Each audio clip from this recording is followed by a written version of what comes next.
Yes, our brains just do not want to work oftentimes for a lot of us, me as well. So we've got Dominika Staniewicz here. Okay, you are a brain coach. I am. Okay, and what does that do? Okay, what does that do? I am also an elite neuroencoding specialist. Oh, Two magical words. that is very fancy. And I use neuroscience to rewire your brain based on medical proven methods that you can read about in studies and brain scans. And we connect the body with the brain, with the gut. We look at your blood work. We do magic without medication when possible. Wow. Okay, so why would someone want to come to you and say, hey, I need to redo this whole thing up here? Okay, let's go simple. Anxiety. Anybody has anxiety? Well, let's start with the basics. In neuroscience, we have found out over studies and studies that if you take magnesium, high dosages, D3, and omega-3's high EPA, those three things, supplements you buy in a freaking store. Yeah. Most people have the reduced by 40 or 50% anxiety symptoms. Oh, wow. Why wouldn't you try first with that? Yes. But then if that doesn't work, then we're going into what your brain does. And there's this little thing that we always say, as you think, so you feel. As you feel, so you do. Oh. As you do, so you have. I like that. I need to write that down somewhere. Now, that's the process how your brain works, and before that we have beliefs, right? But if you know the process, how it works, that little computer, that's actually huge computer that uses 20% of your energy and requires so much oxygen and so much blood flow, if you understand that, then you can stop the thought. And I was talking before we went on a show with one of amazing women that you had on here. And see, we go, oh, I need medication. Well, you know that one of the easiest ways to stop anxiety is to create something called scotoma. What is that? It's an empty blank space. Okay. And it works beautifully also if you, for example, have those thoughts that keep going and coming and coming. I mean, you're like, I can't go to sleep or I cannot stop thinking, and you're kind of getting yourself out of sorts. Yeah. So we can do this exercise here? Yes, we got to do this because it's going to help so many people, and it's magical. It literally creates blank space in your head. Let's go. All right. So anytime you're feeling like this overwhelm of thoughts and they're running and running, you can do it in a restroom, you can do it in your bedroom, you can do it in a car. Okay. Let's take do it a here deep on breath Chattin' with in. Chelsea. Okay, deep breath. And you nod your head 6 times, holding your breath. 1, 2, 3, 4, 5, 6. And then you go over your hands. Now let's do it in sequence. Okay, ready? Okay.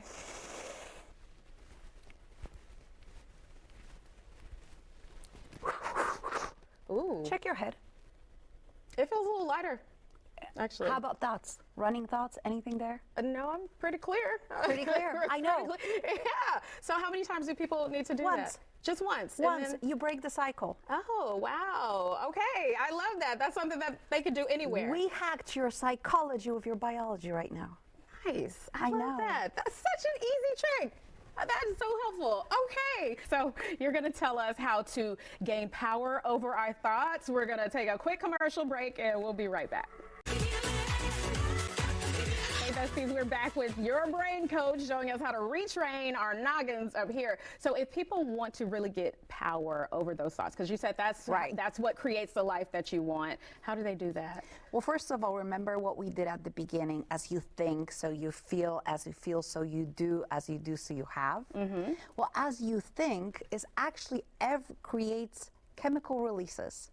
And that's how you get feelings. Feelings are nothing else than chemical cocktails dumped by your brain into your body. But we put so much on our feelings. I know. But see, the challenge is that when you have a situation, and let's say somebody passes away, you can really make this a tragedy and go, oh my God, my life is over, it never will be the same. And you can go into the whole grief process and stay there forever. I know plenty of women who lost kids like I have, and they've been grieving for the last 40 years and they haven't stopped. Wow. Or how did you get past that? There you go. I chose to remember beautiful things, elevate the memories, and allow it to let it go. See, letting it go doesn't mean forgetting. You control your thoughts. And if I would ask you, Can you make yourself feel worse when you're down and you're in a bad mood on purpose, not knowingly? Can you make yourself feel better on purpose? Okay. Because you have a collection of bad events in your life in your head. Did you ever create a collection of beautiful moments in your head that you can just grab and bring it back in to make yourself feel better? So are you saying that we should have that collection ready? Absolutely. Okay. Absolutely. That's number one. Number two, your brain lies to you, okay? Let's make this a real thing. Your brain lies to you. She does. She does. Yeah. She creates thoughts, you know, and I don't know how about you, but some of my thoughts should be never spoken. Everybody has those thoughts. We think we're the only ones, but we're not. Yeah, that's It right. doesn't, the thought doesn't mean you're going to act on it. And sometimes your brain just creates stories that you don't even know where they came from. You're like, huh? And one of the beautiful things about working is creating those kind of moments in your life that you have easily accessible. It's easily accessible when your boyfriend dumped you to remember how mean he was. But is it as easily accessible to remember how amazing moments looked like? So do we need to spend time just gathering these and practicing and remembering and feeling? Because remembering, again, memory. So every time you think something, you reinforce. And in your brain is plastic like dough. For the purpose of the conversation. Right? And it has those little neural pathways that create your memories and beliefs. And at the beginning, when you do something once, it's like thin as a hair. Then it becomes like a ribbon. Then it becomes like a sidewalk. Then a one-way street, then a two-way street, then a freeway and a highway. And when it's a highway, it becomes your default behavior, your habit, your belief, and you have no control over it. Okay, so when we change this, when we actually change the way that we're thinking, we'll start to impact our behavior. Exactly. So you need to prove your brain wrong. Permanently. You would believe in yourself and you would go out more and you would speak with confidence. All of those things are connected to what you believe you are, and that's just fiction. Wow. Okay. So it starts there. Everything that we would like to change really starts up here. It does. Okay. All right. And then I know you have said that physical activity plays a role in this as well. So in studies that were done in Norway and in other countries, they took walking in a park with specific breathing exercises 20 minutes a day against Prozac.